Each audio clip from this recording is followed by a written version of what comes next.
একদিন হযরত মুহাম্মদ সাল্লাল্লাহু আলাইহি ওয়াসাল্লাম আয়েশা রাদিয়াল্লাহু তাআলা আনহাকে ডেকে বললেন, হে আয়েশা, আজকে আমি অনেক খুশি। আজকে তুমি আমার কাছে যা চাইবে আমি তোমাকে তাই দেব। বলো তুমি কি চাও। একথা শুনে হযরত আয়েশা রাদিয়াল্লাহু তাআলা আনহু চিন্তায় পড়ে গেলেন। আল্লাহর রাসূল সাল্লাল্লাহু আলাইহি ওয়াসাল্লাম তাকে কিছু একটা চাইতে বলেছেন। যেন তেন কিছু চেয়ে তো এই সুযোগ হেলায় নষ্ট করা যায় না। আর যা মন চায় তা তো চাইতে পারেন না। যদি কোনো ভুল কিছু চেয়ে বসেন, যদি নবীজি কষ্ট পেয়ে যান, এমন অনেক প্রশ্নই তার মনে উদয় হলো। এমত অবস্থায় আয়েশা রাদিয়াল্লাহু তাআলা আনহা নবী করিম সাল্লাল্লাহু আলাইহি ওয়াসাল্লামকে বললেন, আমি কি কারো কাছ থেকে একটু পরামর্শ পেতে পারি? নবী করিম সাল্লাল্লাহু আলাইহি ওয়াসাল্লাম বললেন, ঠিক আছে, তুমি পরামর্শ নিয়েই আমার কাছে চাও। আয়েশা রাদিয়াল্লাহু তাআলা আনহা তখন তার পিতা হযরত আবু বকর রাদিয়াল্লাহু তাআলা আনহুর কাছে পরামর্শ চাইলেন। আবু বকর রাদিয়াল্লাহু তাআলা আনহু বললেন, যখন কিছু চাইবেই তাহলে তুমি মুহাম্মদ সাল্লাল্লাহু আলাইহি ওয়াসাল্লামের কাছে মেরাজের রাতের এমন কোনো গোপন বিষয় জানতে চাও যা আল্লাহ পাক রব্বুল আলামিন তার রাসূল সাল্লাল্লাহু আলাইহি ওয়াসাল্লামকে বলেছেন, কিন্তু তিনি সে কথা কাউকে বলেননি।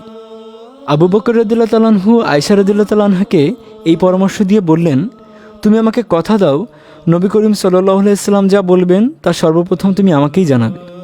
আয়েশা রাদিয়াল্লাহু তাআলা আনহা সম্মতি দিয়ে নবীজি সাল্লাল্লাহু আলাইহি ওয়াসাল্লামের কাছে গিয়ে বললেন, আমি মিরাজের রাতের এমন কোনো গোপন কথা জানতে চাই যে এখনও আপনি কাউকে বলেননি। প্রশ্ন শুনেই মুহাম্মদ সাল্লাল্লাহু আলাইহি ওয়াসাল্লাম মুচকি হেসে দিলেন, একটু রসিকতা করে বললেন, গোপন কথা বলে দিলে আর গোপন থাকে কি করে?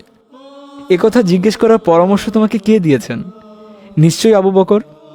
কেননা একমাত্র আবু বকরই পারেন এমন বিচক্ষণ প্রশ্ন করতে। এরপর আয়েশা রাদিয়াল্লাহু তাআলা আনহার দিকে তাকিয়ে হযরত মুহাম্মদ সাল্লাল্লাহু আলাইহি ওয়াসাল্লাম বলতে লাগলেন, হে আয়েশা, আল্লাহ আমাকে মিরাজের রাতে বলেছেন, হে মুহাম্মদ, আপনার উম্মতের মধ্যে যদি কেউ কারো ভেঙে যাওয়া মন জোড়া লাগিয়ে দেয়, কোনো ব্যথিত হৃদয়ের ব্যথা দূর করে দেয়, তাহলে আমি তাকে এর বিনিময়ে বিনা হিসাবে জান্নাতে পৌঁছে দিব। সুবহানাল্লাহি ওয়া বিহামদিহি। এ কথা শুনে আয়েশা রাদিয়াল্লাহু তাআলা আনহা অত্যন্ত খুশি হলেন।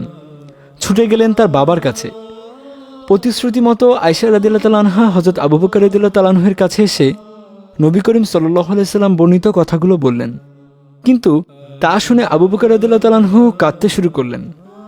আয়েশা রাদিয়াল্লাহু তাআলা আনহু আশ্চর্য হয়ে জিজ্ঞেস করলেন, বাবা, আপনি তো কত ভেঙে যাওয়া মন জোড়া লাগিয়েছেন, কত ব্যথিত হৃদয়ের ব্যথা দূর করেছেন। আপনার তো সোজা জান্নাতে যাওয়ার কথা, কিন্তু আপনি কাঁদছেন কেন? আবু বকর রাদিয়াল্লাহু তাআলা আনহু বললেন, আয়েশা, কারো ভাঙা মন জোড়া লাগালে যেমন আল্লাহ সোজা জান্নাতে দিবেন, কারো মন ভাঙলেও আল্লাহ যদি সোজা জাহান্নামে দিয়ে দেন। আমি না জানি নিজের অজান্তেই কতজনের মন ভেঙেছি, কতজনকে কষ্ট দিয়েছি। এর জন্য আল্লাহ যদি আমাকে জাহান্নামে দিয়ে দেন, তখন আমার কি হবে? সেই ভয়ে আমি কাঁদছি। সুবহানাল্লাহ। মানুষ হলো আশরাফুল মাখলুকাত, আর তাই একজন ব্যথিত মানুষের ব্যথা দূর করতে পারলে, একটা ভাঙা হৃদয়কে জোড়া লাগিয়ে দিতে পারলে আল্লাহ আমাদের বেহেশত দান করবেন। আর এর বিপরীত হলে আমাদের জ্বলতে হবে জাহান্নামের আগুনে। আল্লাহ আমাদের সবাইকে রক্ষা করুন। আমিন।